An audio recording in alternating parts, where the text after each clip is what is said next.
तू पैसा पैसा करती है, क्यों पैसे पे तू मरती है। हाय, अरे अब आज ना हम लोग पैसों के ऊपर बात करने वाले हैं, इसलिए ये गाना अचानक से मेरे माइंड में आ गया। इकोनॉमिक्स किस चीज़ से डील करता है? पैसों से। क्या पैसों के बिना हमारी ज़िंदगी चल सकती है? नहीं ना। आखिरकार सब चीज़ें घूम फिर कर किसके ऊपर आती है? पैसों के ऊपर, है ना। आप डॉक्टर बन जाओ, चाहे इंजीनियर बन जाओ, चाहे पॉलिटिशियन बन जाओ, चाहे कुछ भी बन जाओ, एंड में लोग क्या पूछते हैं? कितना कमाते हो? लेकिन क्या सिर्फ पैसा ही सब कुछ है? वो हम देखेंगे। वो आप खुद सोचो कि क्या पैसा ही सब कुछ है। लेकिन हाँ, भले ही पैसा सब कुछ ना हो, फिर भी पैसा इज़ वेरी इम्पॉर्टेंट। इकोनॉमिक्स जब हम घर के लेवल पे देखते हैं, घर से सोसाइटी के लेवल पे देखते हैं, सोसाइटी से फिर कंट्री के लेवल पे देखते हैं, तो इकोनॉमिक्स जो है वो सबसे इम्पॉर्टेंट मुद्दों में से एक बन जाता है।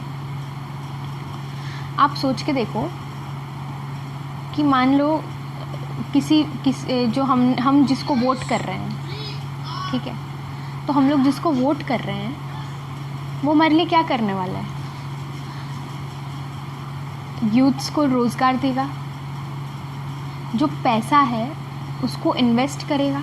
जो सरकार है वो हमारे लिए पैसा खर्च करेगी, स्कूलें बनाएगी, हॉस्पिटल्स बनाएगी, रोड्स बनाएगी, ठीक है।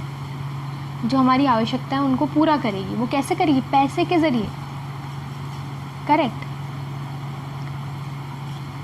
तो पॉलिटिक्स और इकोनॉमिक्स को अलग अलग नहीं कर सकते।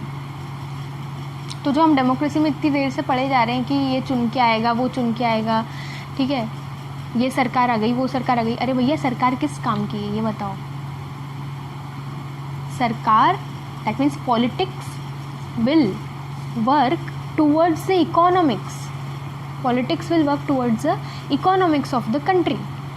Okay, so along with politics we need to learn economics of the country.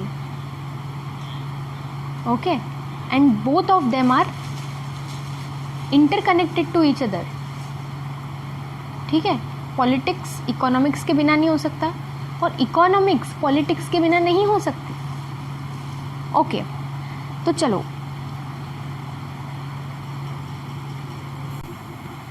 ठीक है, तो हमारा जो सबसे पहला चैप्टर होगा इकोनॉमिक्स का, उसका नाम है डेवलपमेंट, है ना, विकास, है ना। बहुत सुना होगा पॉलिटिक्स में, हम विकास करेंगे, सबका साथ सबका विकास, विकास विकास। क्या है ये विकास? ठीक है। अब देखो, तुमको एक कार्टून दिख रहा होगा वहाँ पर। वो लड़का पूछ रहा है कि लड़की पूछ रही है कि what is development for you, तुम्हारे लिए विकास क्या है? तो लड़का बोल रहा है कि that I get more and more money and become rich one day. एक दिन मैं खूब अमीर बन जाऊँ, है ना, यही मेरा डेवलपमेंट मेरे लिए है। What about you? उस लड़की से पूछता है। तो लड़की क्या बोल रही है? For me it is when I would be able to move freely at night without fear. तो मुझे एक लड़की के तौर पे शायद मेरे लिए डेवलपमेंट ये होगा कि मैं जिस दिन बेखौफ सड़क पे घूम पाऊँ रात में 12 बजे भी, वो मेरे लिए डेवलपमेंट है। अब इस एस्पेक्ट पे हम बाद में आएंगे, क्योंकि जो लड़का है वो क्या बोल रहा है, मेरे पास पैसा आ जाए, जबकि लड़की का जो डेवलपमेंट का सपना है, क्या उसमें कहीं पैसे की बात आ रही है? नहीं आ रही है ना। उसका डेवलपमेंट जो है वो सोशल लेवल का डेवलपमेंट, सोशली डेवलपमेंट, ठीक है। तो इस पर हम बाद में आएंगे। यहाँ पर अलग अलग लोगों के डेवलपमेंट के अलग अलग गोल हो सकते हैं। जैसे एक छोटे से बच्चे का कोई डेवलपमेंट गोल होगा क्या? वो तो जानता भी नहीं है कि मुझे बड़ा कैसे होना है ना। लेकिन अगर एक छोटा सा बच्चा है, बहुत छोटा सा, 2-3 साल का, उसका डेवलपमेंट गोल क्या होगा? शायद ये कि मेरे पास एक नया खिलौना आ जाए, नया, है ना। उससे बड़ा कुछ 8-10 साल का बच्चा होगा, तो उसका डेवलपमेंट गोल क्या होगा कि अभी मेरे पास साइकिल नहीं है, मेरे पास एक नई साइकिल आनी चाहिए। फिर वो थोड़ा और बड़ा होगा तो ये छोटी सी साइकिल थी, अब ये तो ख़राब हो गई, अब मुझे बड़ी साइकिल चाहिए ताकि मैं बड़ी साइकिल चला के वो भैया जैसे चला के ले जा सकूँ और मार्केट से कुछ लेकर आऊँ, है ना, मम्मी के लिए। ठीक है, फिर वो उससे बड़ा होगा तो 10th 11th में चला जाएगा, तुम्हारे जितना हो जाएगा, तो क्या होगा, ये साइकिल से नहीं जाना पापा, अब मेरे को शर्म आती है, अब मेरे डेवलपमेंट गोल बढ़ चुके हैं, है ना, और मुझे एक बाइक चाहिए या फिर एक स्कूटी ला दो आप, है ना, मुझे शर्म आती है ऐसे जाने में साइकिल से, है ना। तो आपका development, so at every age आपका डेवलपमेंट गोल अलग होता है। ठीक है, अगर आप एक स्टूडेंट हो 11th-12th के, तो आपका डेवलपमेंट गोल हो सकता है ये हो कि मैंने आज कितने क्वेश्चन सॉल्व कर लिए, मेरी स्पीड कितनी बढ़ गई। जबकि एक व्यक्ति जो नौकरी में लगा हुआ है, उसका डेवलपमेंट गोल क्या होगा, हो सकता है ये हो कि जो है मैं कितना, यानी मेरा इंक्रीमेंट कैसे हो, मेरा प्रमोशन कैसे हो, है ना, मैं कम पोस्ट से हायर पोस्ट पे कैसे जाऊँ, बराबर। ठीक है, तो अच्छा तुम अपने घर में देख लो। ठीक है, मान लो कि पापा ने बोला है कि जो है मैं 500 रुपये देने वाला हूँ, अब इसमें जो है कोई भी, यानी अपने घर के विकास के लिए कुछ डेवलप करना है अपने घर में, है ना, तो उसके लिए कुछ लेकर आना है। ठीक है, तो तुम्हारे घर में कॉन्फ्लिक्ट होगा कि नहीं होगा, है ना, तुम बोलोगे नहीं ये लाएंगे, मम्मी बोलेगी नहीं ये लाएंगे, बराबर। So every person has his or her own development goals according to his or her situation, बराबर है। ठीक है, ओके। नाउ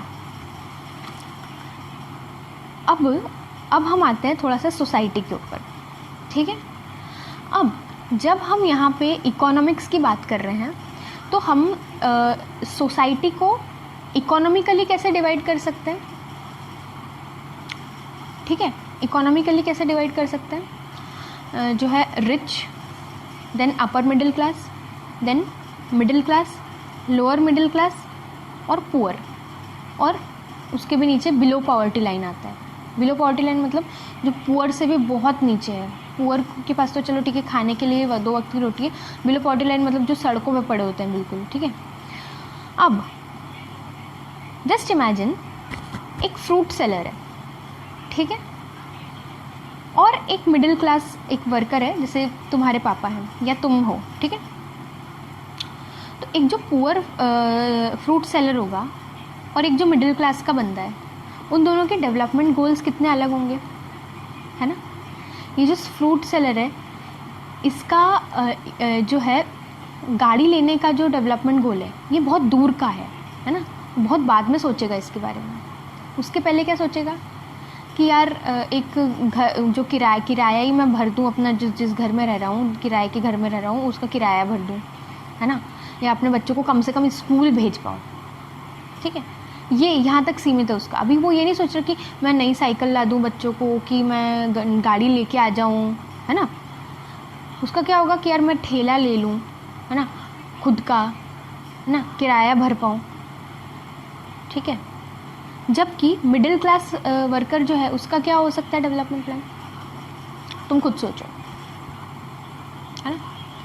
मिडिल क्लास का जनरली होता है कि एक घर अपना हो खुद का, है ना, 2 BHK 1 BHK जो भी है। ठीक है, फिर गाड़ी हो, बस बहुत हो गया है ना। ठीक है, तो लोअर मिडिल क्लास और मिडिल क्लास में ही बहुत अंतर आ जाता है डेवलपमेंट गोल्स में, है ना। Why? Obviously because situations of life are different, economic conditions are different, है ना, पैसा conditions are different, priorities are different. क्या एक फ्रूट सेलर की प्रायोरिटी ये रहेगी क्या कि मैं गाड़ी लेकर आऊँ, या प्रायोरिटी ये रहेगी कि बच्चे स्कूल जा रहे हैं तो उनके लिए किताब खरीद लूँ, हैं। ठीक है, तो प्रायोरिटी, प्राथमिकता, तो ये 3 चीज़ें डिसाइड करती हैं, है ना। But there may be conflict in goals. ठीक है, मतलब हमने ये देखा कि एक जो मिडिल क्लास वर्कर है, या एक जो रिच है, या एक जो पुअर है, इन तीनों के गोल्स डिफरेंट हो सकते हैं। ओके, हमने डिफरेंस की बात करी, लेकिन डिफरेंस के साथ में कॉन्फ्लिक्टिंग भी हो सकता है। मतलब जब तक ये था कि भैया मैं एक बहुत ही बिलो पॉवर्टी लाइन एकदम गरीब आदमी हूँ, मेरे को 2 वक्त की रोटी चाहिए, ठीक है, तो मैं अपनी 2 वक्त की रोटी जुटा रही हूँ, ये मेरा गोल है ना। अभी तो बच्चों को पढ़ाने का भी गोल नहीं है इसका, 2 वक्त की रोटी जुटाना गोल है, बराबर। जबकि एक जो रिच है उसका क्या गोल है कि मुझे नया होटल खोलना है ना, मुझे नया बिजनेस चालू करना है ना। ऐसे तरह तरह के गोल है ऑब्वियसली, क्योंकि उसने बाकी तो बेसिक वाले तो उसने पूरे कर लिए। कारें हैं उसकी तो मतलब 2-3 कारें हैं बढ़िया, है ना, ऑडी और जो भी तुमको नाम याद है सब याद कर लो। अब क्या गोल है उसका कि मुझे अपना जो बिजनेस है वो एकदम बढ़ाना और बढ़ाते जाना, ठीक है। तो जब तक ये डिफरेंस था तब तक तो ठीक था, लेकिन दिक्कत कहाँ आएगी वो सुनो। कि ये जो आदमी है गरीब वाला, ठीक है, ये सड़क के किनारे रहता है। मान लो कि एक बहुत छोटा सा ठेला, यानी वो सब्जियां बेचता है, मान लो एक जगह पे बैठ के, है ना, वहीं पास में उसकी झुग्गी झोपड़ी जो भी है ना, सड़क पे ही बैठता है मान लो, ठीक है। और ये अमीर आदमी जो है इसको बनाना है भैया एक होटल, ठीक है। अब हुआ क्या कि ये जो गरीब आदमी जहाँ बैठता था लेकर अपना, ठीक है, या जहाँ पे भी रहता था वहाँ पे ही ये बनाना चाहता है होटल। तो ये बोल रहा है कि जितने भी ऐसे गरीब गरीब हैं, तो गरीब गरीब तो हमारे लिए कचरा है, तो इनको यहाँ से भगाओ, यहाँ साफ़ करो, ठीक है, जितने भी लोग यहाँ रह रहे हैं इनको साफ़ करो, यहाँ पे भैया हम होटल बनाएंगे। तो अब इसका गोल और इसका गोल जो है वो कॉन्फ्लिक्ट हो गया, समझ रहे हो? कॉन्फ्लिक्ट मतलब टकराव हो गया, ठीक है। इसके गोल, ये जो अपना गोल पूरा कर रहा था, इसके बीच में ये अपना गोल पूरा करने के लिए आ गया, ठीक है। तो इसको हटना पड़ा। तो क्या इसको गुस्सा नहीं आएगा कि भैया मैं यहाँ अपने जीवन, अपना 2 वक्त की रोटी के लिए रह रहा था, तुम अपना कहाँ होटल लेकर आ गए, ठीक है। सिमिलरली ऐसा मैंने तुमको पिछली बार बताया था, नर्मदा बचाओ आंदोलन, जब भी डैम बनते हैं, ठीक है, तो आसपास जो आदिवासी लोग रहते हैं ना, उनका पूरा जो घर है वो डूब जाते हैं, उनको वहाँ से जाना पड़ता है। Again the goals are conflicting. Dam का गोल है डेवलपमेंट, विकास, है ना, हमें पानी जो है वो खेतों में पहुंचाना है, हम क्या बोलते हैं, इरिगेशन जो है डैम्स के थ्रू देंगे, हम डैम्स से हाइड्रो इलेक्ट्रिक पावर जनरेट करेंगे, है ना, पावर जनरेशन करेंगे।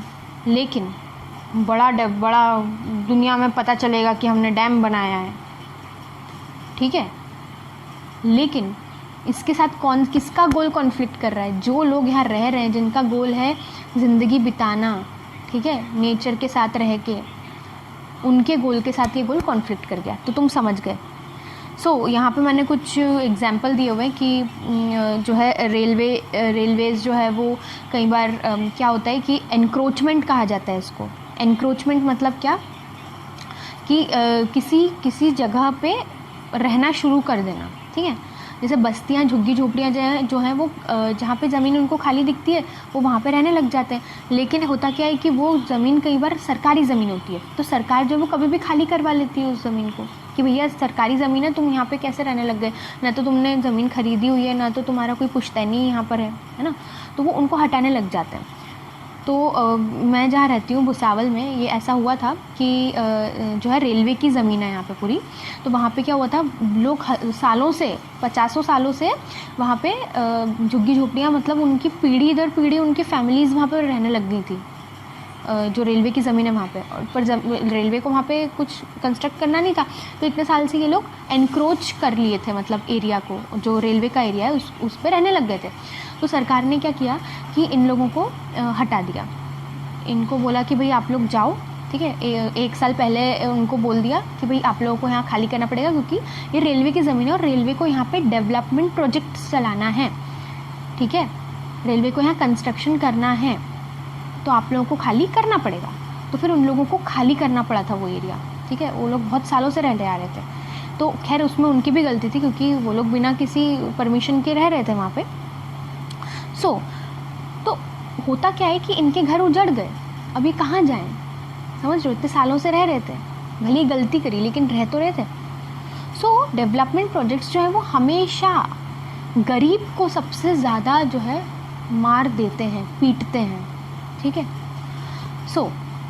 ये था difference in goals plus conflicts in goals, ये तुमको समझ में आ गया। इसका बेस्ट एग्जांपल देती हूँ। मान लो तुम्हारे घर में तुम हो और तुम्हारा भाई है ना। तो भैया तुम छोटे हो, तुम्हारा भाई बड़ा है, ठीक है। अब पापा ने बोला है कि भैया 5,000 रुपये है अपने पास, अब तुम दोनों में से किसी एक को मैं कुछ ला के दूँगा, अब भैया तुम दोनों डिसाइड कर लो, ठीक है। अब भाई तुम्हारा बड़ा भाई जो है वो गिटार सीखता है बढ़िया, ठीक है। वो बोल रहा है कि पापा मेरे को ना गिटार चाहिए, हालांकि 5,000 में कोई गिटार नहीं आएगा, पर मान लो, ठीक है। तो मुझे गिटार चाहिए, मैंने यूट्यूब से सीखना शुरू कर दिया, मेरे को तो गिटार चाहिए, ठीक है। और वो उसका डेवलपमेंट गोल है, ठीक है। और तुम क्या बोल रहे हो कि नहीं मुझे तो साइकिल चाहिए, है ना, भैया के पास तो है साइकिल, मेरे पास कहाँ है, ठीक है। तो ये तुम्हारा डेवलपमेंट गोल है, तुमको गिटार विटार आता नहीं, म्यूज़िक से कोई लेना देना नहीं है ना। तुम बोल रहे हो नहीं मेरे को मेरा चाहिए, ठीक है। So here there is a conflict in your both of your development goals, there is a difference in development goals plus there is conflict. So problem कब आती है, जब कॉन्फ्लिक्ट होने लगता है, समझ गए। This is very important, keep this in mind, okay. मेरे पास गाड़ी है, बंगला है, शोहरत है, दौलत है, तुम्हारे पास क्या है, हाय। मेरे पास माँ है,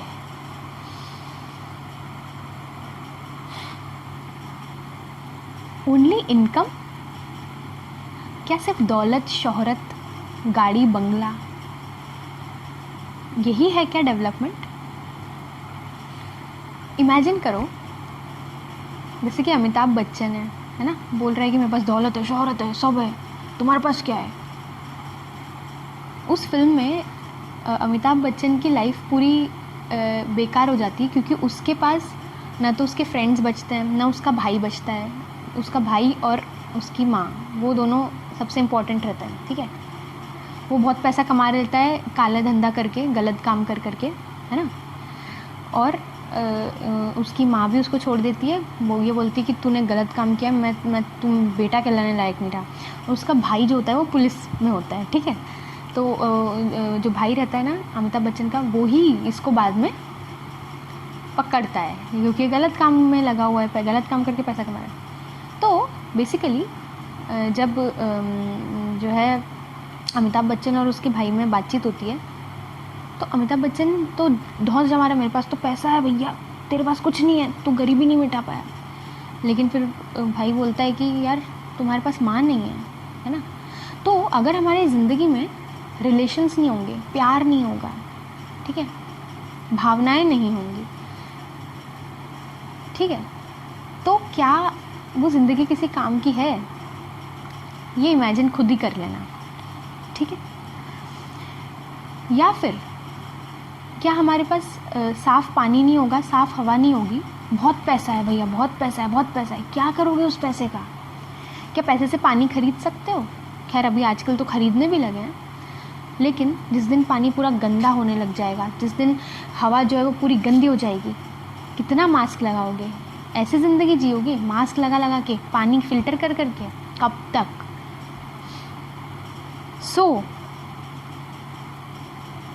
सोचो अगर हम एक दिन ऑक्सीजन भी खरीदने लग जाएं, तो ऐसे विकास का क्या कोई मतलब रहेगा? ठीक है। So the things which can not be measured are also required to improve the quality of life. In fact let me tell you, these are the most important things of life. देखो, खाना, पानी और रहने के लिए छत, ठीक, और टॉयलेट जाना है, बस ये बेसिक रिक्वायरमेंट है या नहीं हम लोगों की? कपड़ा। आज हम कोरोना से जूझ रहे हैं, ठीक है, कोई और रिक्वायरमेंट दिमाग में आ रही है?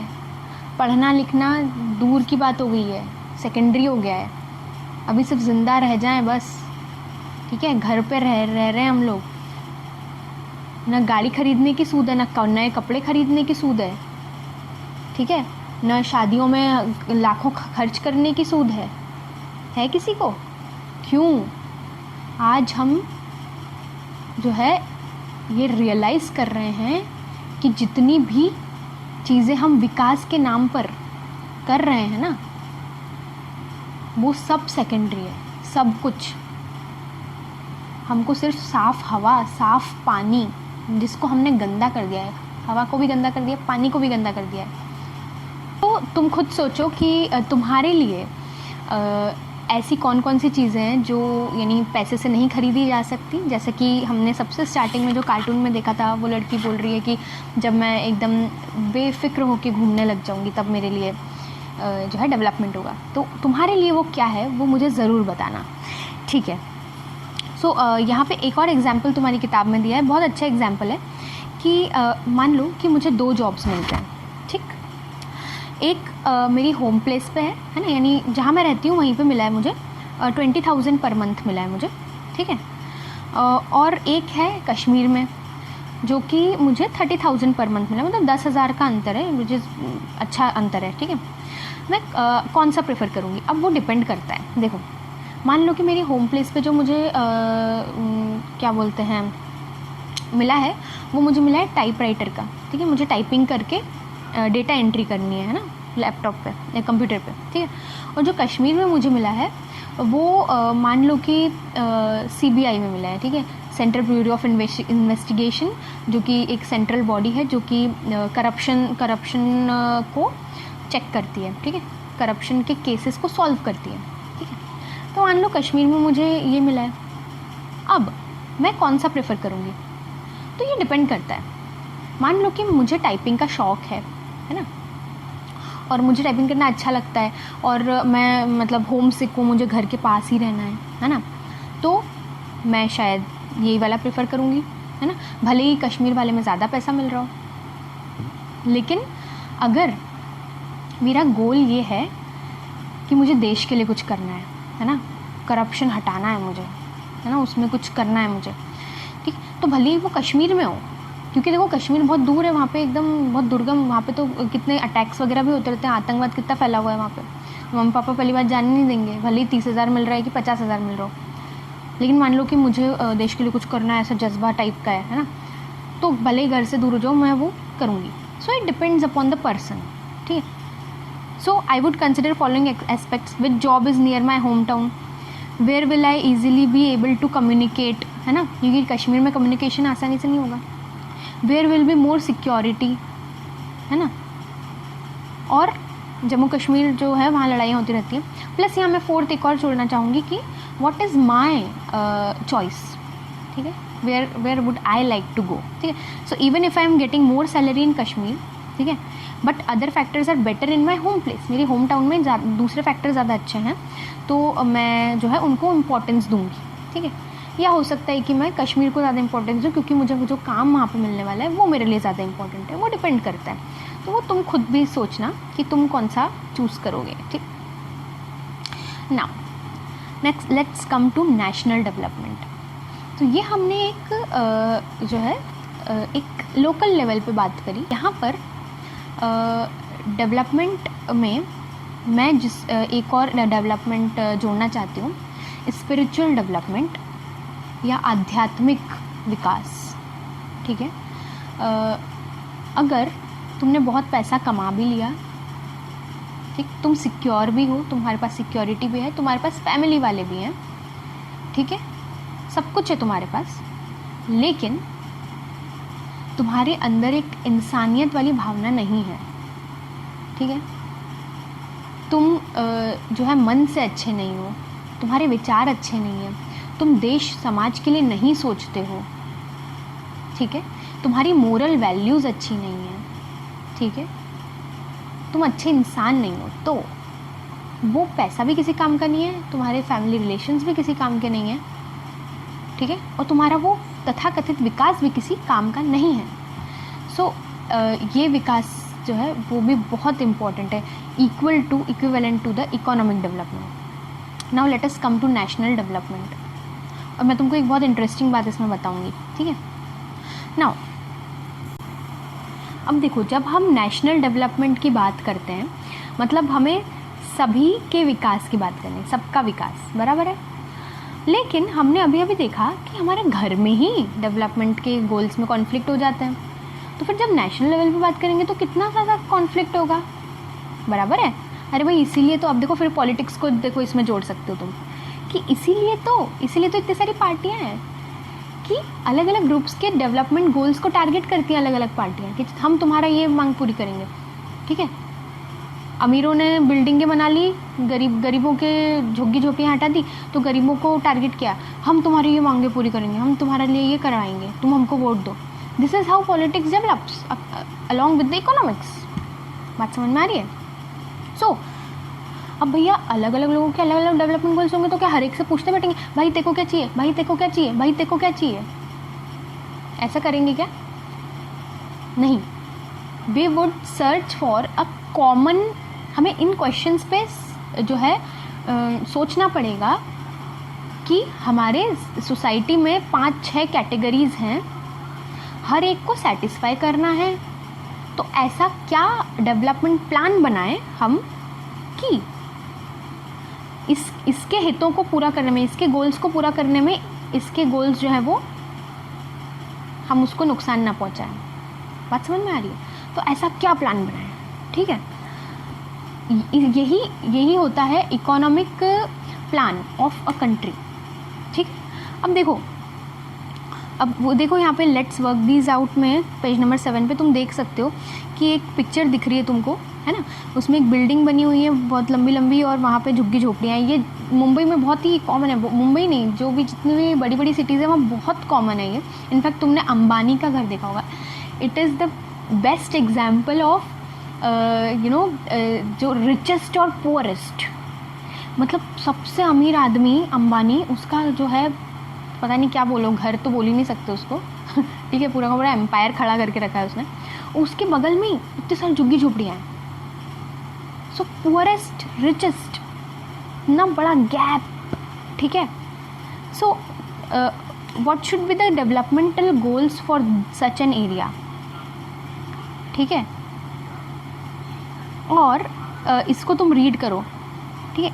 अच्छा, इसके क्या डेवलपमेंट गोल्स हो सकते हैं तुम खुद सोचो, ठीक है। Now read this newspaper report and answer the questions that follow. हमें एक क्या होता है कि 500 टन का लिक्विड टॉक्सिक वेस्ट को, ठीक है, ओपन एयर में मतलब डंप कर दिया, ठीक है। देखो क्या होता है कि जो केमिकल कंपनीज़ होती हैं वो क्योंकि जो उनका पूरा प्रोसेसिंग या जो भी बनता है ना, उसमें क्या होता है कि कुछ वेस्ट प्रोड्यूस होता है, गैसेस बनती हैं, तो गैसेस को रिलीज़ जो करके उसको बाहर फेंक दिया जाता है। तुमने कई बार देखा होगा, चिमनीज़ वगैरह ऐसे देखी होंगी, है ना। तो वो जो है हवा में छोड़ दिया जाता है जो वेस्ट होता है।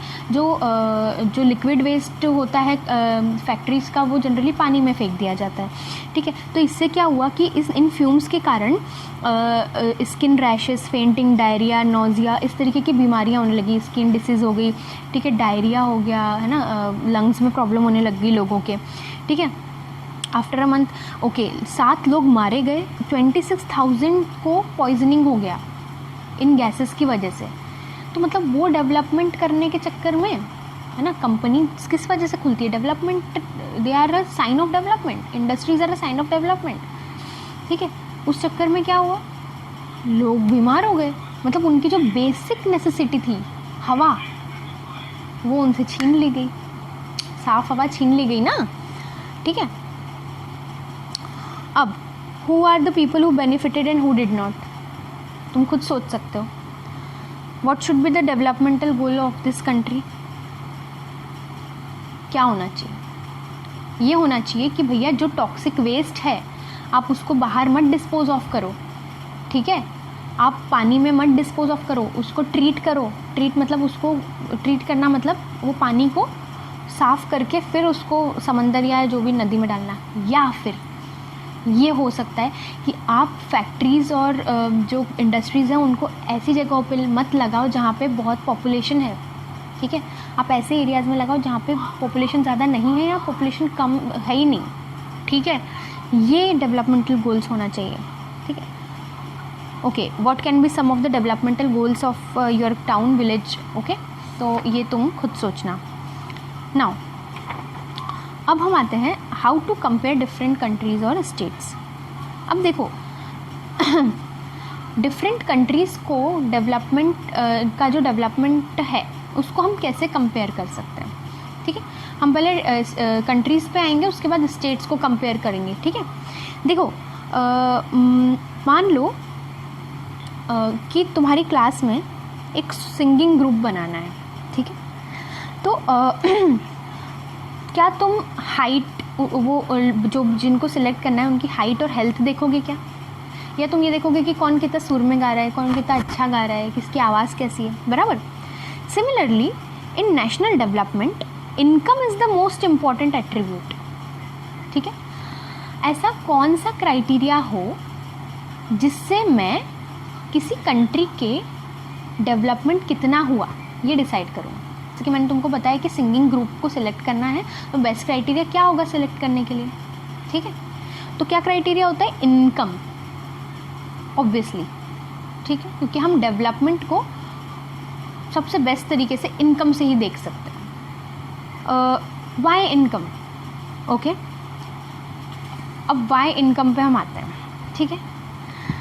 Generally we consider a person to be happy if he has good quality of life. देखो तुम खुश कब होगे, जब तुम्हारी ज़िंदगी में जो बेसिक आवश्यकताएं वो पूरी हो जाए। एकदम मिडिल क्लास वाली बात कर रही हूँ मैं, ठीक है, ठीक है। उस बेसिक आवश्यकताओं को पूरा करने के लिए तुमको क्या चाहिए, बेसिक आवश्यकताओं के लिए पैसा चाहिए, ठीक। पैसा कहाँ से आएगा, पैसा ऑब्वियसली जॉब से आएगा, लेकिन जॉब करने के बाद पैसा आएगा जो तुमको इनकम मिलेगी, है ना, उससे, ओके। ना अगर एक पर्सन खुश है तो हम ये मान सकते हैं ना, इन जनरल, ठीक है, इन जनरल बोल रही हूँ मैं, कि अगर आदमी खुश है मतलब देश डेवलप कर रहा है ना। कि पैसा है तो तुम चीज़ें खरीद सकते हो, खरीदोगे तो खुश होगे, खुश रहोगे तो obviously you are developing, okay. Now we take, मैं ये बहुत जनरल बात कर रही हूँ, नेशनल लेवल पे बात कर रही हूँ, ठीक है। ये ज़रूरी नहीं है कि हर किसी के साथ सेम सिचुएशन हो, लेकिन हम जनरल बात कर रहे हैं। किसी देश की इनकम क्या होगी, मैं बोलूँ तुम्हारे घर की इनकम क्या है ना। कई बार पूछते हैं ना किसी फॉर्म्स में, तो क्या बताते हो, पापा की इनकम प्लस अगर मम्मी कमाती है तो मम्मी की इनकम, प्लस अगर बड़ा भाई है या बहन है जो काम करते हैं तो उनकी इनकम, इन तीनों की मिला के तुम्हारी घर की इनकम होती है। तो वैसे ही नेशनल इनकम क्या होगी, जितने भी लोग कमा रहे हैं उन सब की इनकम को यदि जोड़ दिया जाए तो वो क्या हो जाती है, total income of the country, बराबर है, ठीक है। लेकिन हम टोटल इनकम से कंपेयर नहीं करते कि इंडिया की इतनी इतनी है, इतना इतना पैसा है यानी टोटल इनकम है, अमेरिका का इतना इतना टोटल इनकम है। ये अच्छा क्राइटेरिया नहीं है, पता है क्यों, क्योंकि मान लो कि मैंने कहा कि तुम्हारी फैमिली है, तुम्हारी फैमिली में 4 लोग हैं, ठीक, और सिर्फ पापा कमाते हैं, है ना। तो मान लो तुम्हारे पापा 50,000 पर मंथ कमाते हैं, ठीक। तो तुम्हारी घर की इनकम कितनी हो गई पर मंथ की, 50,000, बराबर। मगर मेरी फैमिली है, मान लो मेरी फैमिली में 10 लोग हैं, ठीक, मेरी फैमिली में 10 लोग हैं और यहाँ पे 4 लोग कमाते हैं, ठीक है। और जो है एक 50,000 कमाता है, एक 60,000, ऐसा मान के चलो, मान लो चारों का मिला के हो रहा है 2 लाख रुपए, ठीक। तो मेरी फैमिली का कितना हो गया, 2 लाख रुपए पर मंथ, लेकिन तुम्हारी फैमिली का कितना है, 50,000 है। तो क्या इससे कंपेयर कर सकते हैं, क्या नहीं कर सकते। कैसे, भाई तुम्हारा 50,000, मेरा 2 लाख, लेकिन मेरे यहाँ पे 10 लोग भी तो हैं, तुम्हारे यहाँ 4 ही लोग हैं। लेकिन अगर मैं एवरेज इनकम निकालूं, ठीक, मैं दोनों घर की एवरेज इनकम निकालूं। एवरेज क्या होता है, एवरेज पता है क्या होता है, मतलब तुम्हारे टोटल लोग कितने, 4 हैं और इनकम कितनी है, 50,000। तो एवरेज निकालोगे 50,000/4, है ना। तो क्या हो जाएगा, मतलब ऐसा मान के चलें कि चारों कमाते हैं, ठीक है, और 50,000 को 4 में डिवाइड कर दें, तो तुम में से हर एक कितना कमाता है, 1,000 सॉरी 12,500 बराबर, 50,000 अपॉन 4 12,500, ठीक। तुम में से हर एक की इनकम तुम्हारे फैमिली में, और मेरी फैमिली में क्या हो जाएगी 2 लाख अपॉन 10 कितना हो गया 20,000, ठीक है। तुम्हारी कितनी थी 12,500 पर व्यक्ति की, और मेरे यहाँ अगर मैं ये मान लूँ कि मेरे यहाँ 10 के 10 लोग कमाते हैं, है ना, और 2 लाख फैमिली की इनकम है, तो हर एक व्यक्ति कितना कमा रहा है 20,000। तो 12,500 और 20,000 तुम्हारे हर एक व्यक्ति मेरे, अब कंपेयर कर सकते हैं, बराबर है। यहाँ 7,500 का अंतर है हर एक व्यक्ति के कमाने में, बराबर। तो सिमिलरली हम कंट्रीज़ में भी ऐसे ही कंपेयर करते हैं एवरेज इनकम, क्योंकि तुम देखो अमेरिका, अब अमेरिका का इनकम तो बहुत है भैया, है ना, पूरे देश का इनकम तो बहुत है, लेकिन उनकी पॉपुलेशन भी हमसे 1/5 है हमारी। अगर मैं मानूँ कि हम लोग 150 करोड़ हैं, मान के चलो 150 करोड़ हैं, तो वो लोग कितने 1/5 मतलब कितने हो गए 30 करोड़ हैं बस, बहुत कम पॉपुलेशन है उनकी हमसे, ठीक है। इसीलिए हमको एवरेज इनकम लेनी पड़ती है, यानी हर एक व्यक्ति की कितनी इनकम है। अगर मैं ये मान के चलूँ कि हम में से, यानी एक देश में हम यदि ये मान के चलें कि हर व्यक्ति इक्वल कमाता है, ठीक है, तो हर व्यक्ति की इनकम कितनी होगी, तो मैं क्या करूँगी सारे लोगों की इनकम जोड़ दूँगी अपॉन कितने लोग हैं टोटल, ठीक है। तो क्या निकल जाएगी देश के प्रति व्यक्ति आय, पर कैपिटा इनकम, हर एक आदमी की कितनी आय है, कितनी आय मतलब इनकम, ठीक है।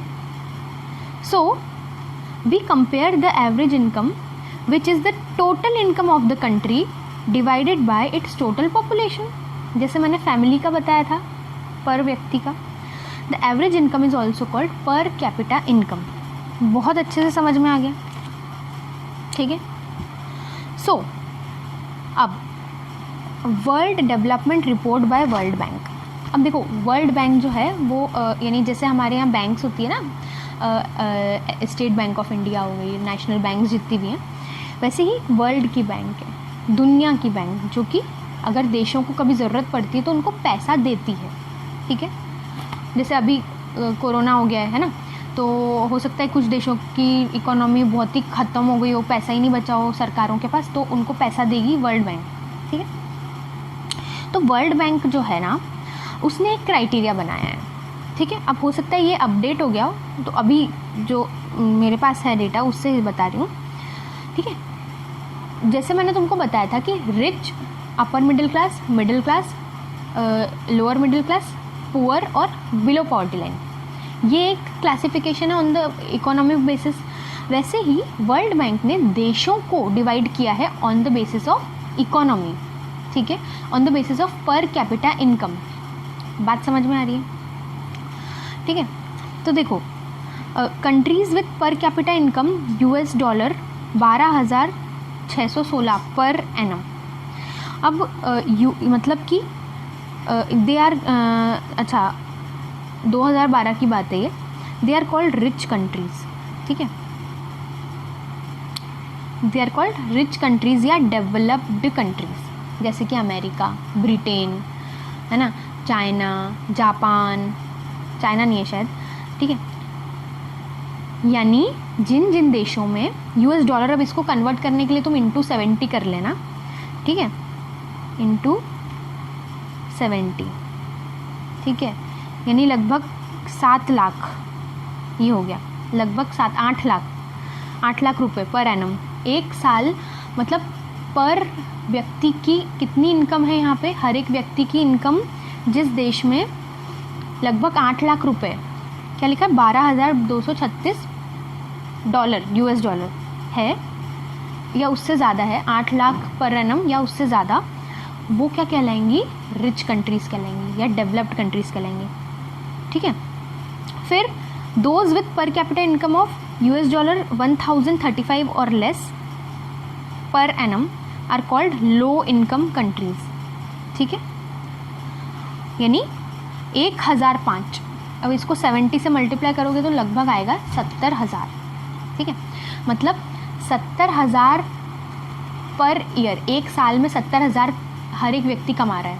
ऐसे जितने देश हैं, ठीक है, या इससे कम कमा रहा है। 70,000 पर ईयर बहुत कम है, ठीक है, 70,000 पर ईयर या इससे कम पर एनम मतलब हर साल। जिस देश में पर कैपिटा इनकम इससे कम है वो अंडर डेवलप्ड हो गए, ठीक है। जैसे साउथ अफ्रीका में बहुत सारे देश हैं, सोमालिया और इस टाइप के, उरुग्वे और पता नहीं क्या क्या नाम है, ठीक है। ये लो इनकम कंट्रीज़ या अंडर डेवलप्ड कहा जाता है जिनको, ठीक है। और इन दोनों रेंज के बीच में, यानी 1005 से लेके 12,236 के बीच में,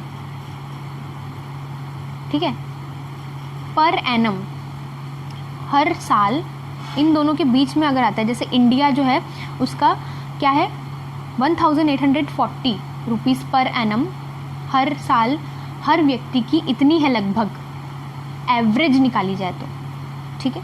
इसको 70 से तुम मल्टीप्लाई करके देखना, लगभग आता है 1,20,000 लगभग आता है, 1,20,000 पर ईयर, जो ठीक है, मतलब ठीक है, 10,000 पर मंथ टाइप, ठीक है, एवरेज। तो ये इंडिया क्या है, डेवलपिंग है। तो इन दोनों के बीच में जो भी रेंज आएगी वो क्या होंगे, वो देश क्या कहलाएंगे, डेवलपिंग। अभी डेवलप हो रहे हैं, डेवलप्ड होने की तरफ बढ़ रहे हैं, विकासशील, ठीक है, विकसित, विकासशील और अविकसित, ठीक है। तो ये हो गया क्लासिफिकेशन। अरे समझ में आया क्या? चलो अब क्या एवरेज करना यूज़फुल है क्या? अब मैं तुमको एक एग्जांपल देती हूँ, इसका मतलब क्या है, ये क्या क्वेश्चन हुआ, इज़ एवरेज। पहले तुमने बोला कि यार एवरेज जो है वो बेस्ट तरीका है, अब तुम बोल रहे हो कि क्या एवरेज यूज़फुल है क्या? मैं तुमको एक एग्जांपल देती हूँ। मान लो कि तुम्हारे पास एक चॉकलेट है, ठीक है, मेरे पास 5 चॉकलेट है, ठीक है, 5 नहीं 4 है, ठीक है, तुम्हारे पास एक, मेरे पास 4, और मान लो एक और बंदा है, उसके पास 10 चॉकलेट्स हैं, ठीक।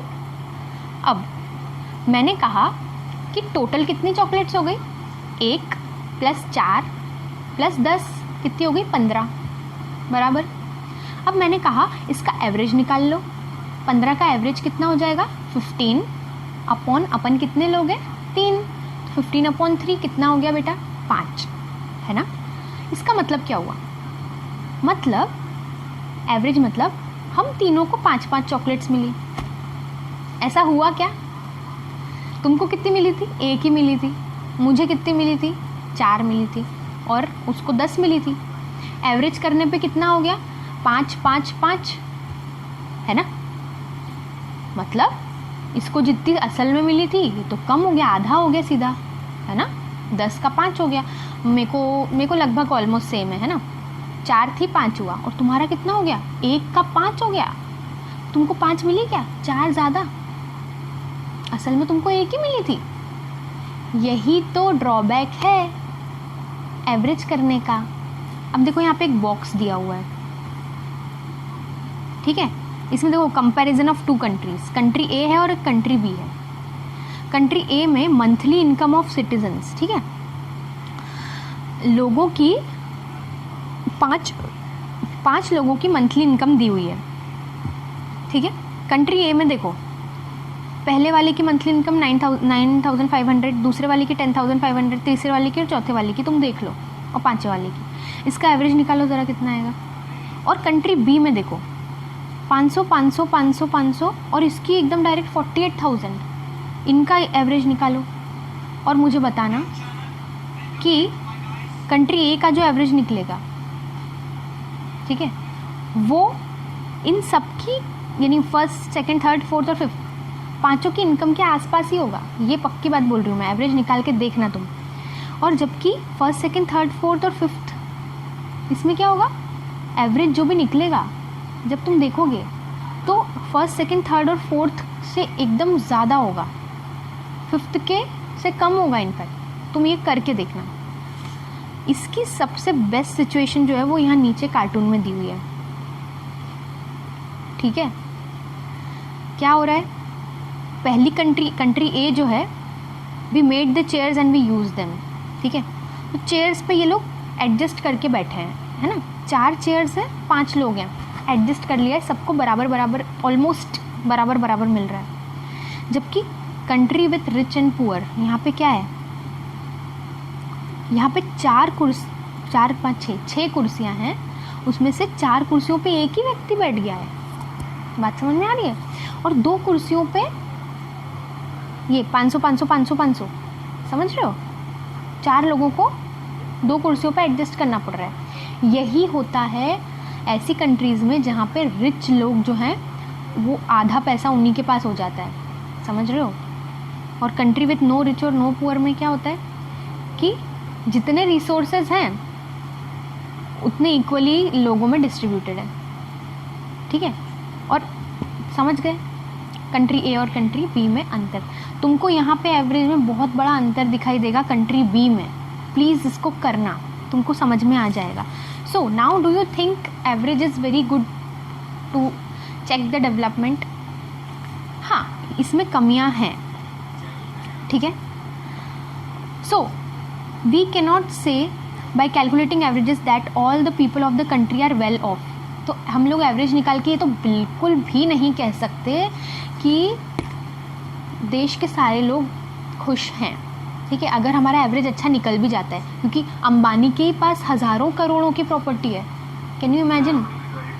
मुझे नहीं पता कितनी है एग्जैक्टली, लेकिन हज़ारों करोड़ों मतलब समझ रहे हो, 5000 करोड़ ऐसे, ठीक है। तो उतनी तो हमारे यहाँ पे करोड़ों लोगों की, करोड़ों नहीं लाखों लोगों की मिलाकर होगी उतनी, समझ रहे हो बात को। एक व्यक्ति की प्रॉपर्टी और इधर लाखों लोगों की प्रॉपर्टी मिलाकर भी नहीं होगी इसके बराबर, ठीक है। तो कितना बड़ा अंतर है। So if some people are very rich and some are very poor, the average will balance both, यहाँ पे बैलेंस हो जाएगा। And we will never know that some people are poor in this country. जैसे अपने साथ क्या हुआ था, तेरी 1 थी, मेरी 4 थी, इसकी 10 थी।